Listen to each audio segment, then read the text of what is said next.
Good day on a Friday. Sanibonani. Ninjani wafethu niyaphila? Asithembe niyaphila. Mfoka Mkhonzo nibingelelayo. Thank you so much for being here. Supporting this channel, continuing nokuba ingxenye yale channel ngayo yonke indlela. Ngiyanibonga guys. Ama new subscribers ngokukhethekile ngiyawamukela la ku YouTube. Ama new followers ngokukhethekile ngiyawamukela ku TikTok. Those who view my videos nabo abanga subscribe nabanga follow, ngiyanicela ukuthi nenze kanjalo guys. Thank you so much. Ngenza this short video in response of a statement esikhishwe ANC izolo nge-29 January mayelana nodaba lwase Addington eThekwini, Addington Primary School. ANC ikhipha statement izolo singing praises for MEC of Education umnumzana uSipho Hlomuka. Iyamncoma kakhulu ANC uHlomuka. Excuse me. Ithi ubonise ukuba yileader ngokuthi alungise udaba lokwamukelwa noma lokungamukelwa kwabantwana ngendlela eright lapha eAddington. Iyamncoma nje impela iANC. Ithi uHlomuka uhambile wayo-engage ne-school management sase-Addington, wa-engage nama-parents abantwana, waphuma eyiwina noma enqobile ngoba bonke labantwana abawu-26 abeyo-engage ngabo laphayana about bona bagcine ba-admithiwe kusho i-ANC njalo. So mangabe isho kanjena i-ANC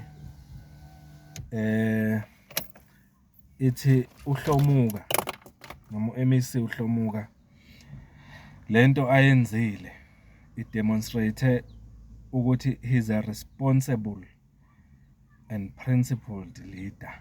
Sho ukuthi uyi-leader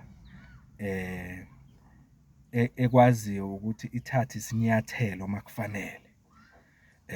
Uyi-leader esebenza ngama-principle noma ngeyimiso ezithile, ayenzi nje noma kanjani. Uyanconywa i-ANC. Statement esiphuma kwi-ANC eKZN lezokunconywa MEC uHlomuka. Mhlawumbe ungangena nawe kuwebsite ye-ANC usibone le statement isibhaliwe lapha makukuthi awasibona.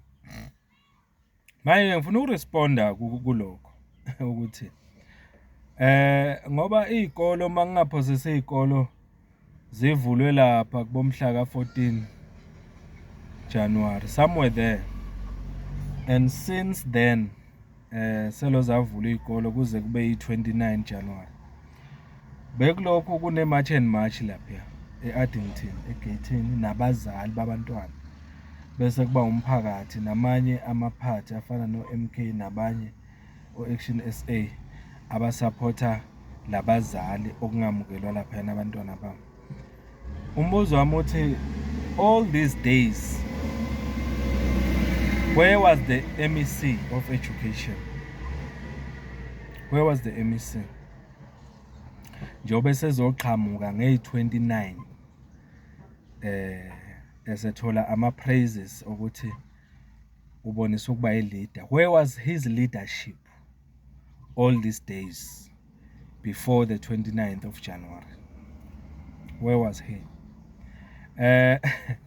Iyahlekisa ke lento ngoba thina siyazi futhi nomphakathi uyazi ukuthi i-march and march eholwa uMangobese Zuma, umama uJacinta Mangobese Zuma,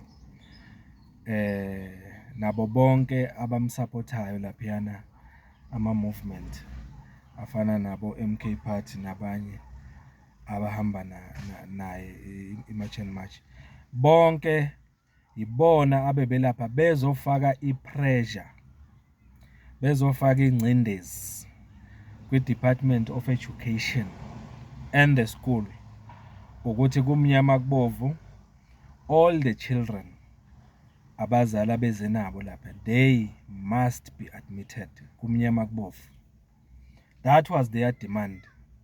That was the demand of lama activists abelapha. Umbuzo uthi, where was the MEC as a leader, as a principled and responsible leader? Where was he? Ake sikhulume nge-29 January lezi akhuluma ngazo ANC.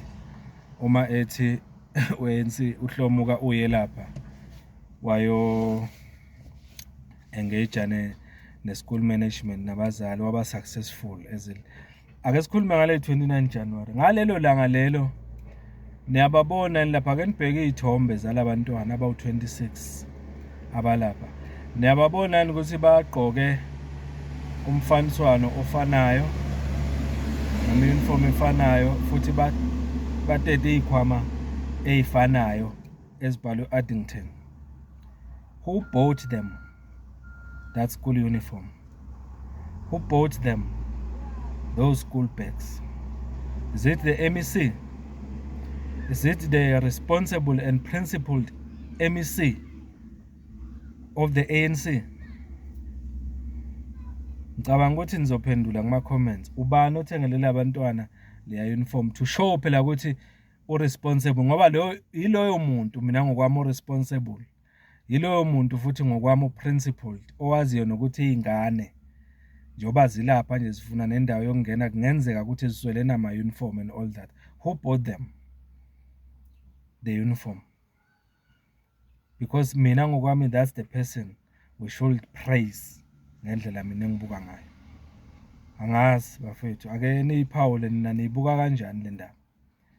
Because those 26 learners didn't have leya uniform abayigqoke laphana aba-admithwe ngayo kulesa sikolo.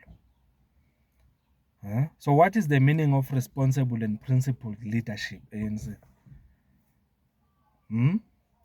Ngicabanga ke kodwa ukuthi akukho okuningi engifuna ngikukhulume la. Abazali babantwana base-Addington benenkinga yoku-admithwa Addington. Ngicabanga ukuthi ibona abazoba nezimpendulo ukuthi ubani ngempela oyi-principled and responsible leader between u-MEC nama-activist abelapha ezolwela labantwana. The parents will decide ukuthi ubani okumele apraiswe. And abazali laba ngicabanga ukuthi babonile all along ukuthi ngempela u-Department of Education okhona njengamanje uyisima kanjani ngokwama interest wabo ezabantu base KZN. Ngicabanga abantu bakubonile lokho, akudingi ukuthi sibakhulumele kakhulu. Kodwa nje yiloku ebengithanda ngikuveze ukuthi ANC ikubhalile yancoma u-MEC uHlomuka. Kuthini ukuphawula kwakho nesincomo se-ANC encoma ngaso uHlomuka? Bethi uHlomuka uyena owenze kwenzeka ukuthi abantwana laba abawu26 benga-admithwa. uHlomuka ufike wadlala umlabalaba wakhe kwaphumelela, and then kumele kupraiswe yena. Uthini wena? Asixoxeni ngalo, umfoka Mkhonza. Thank you so much.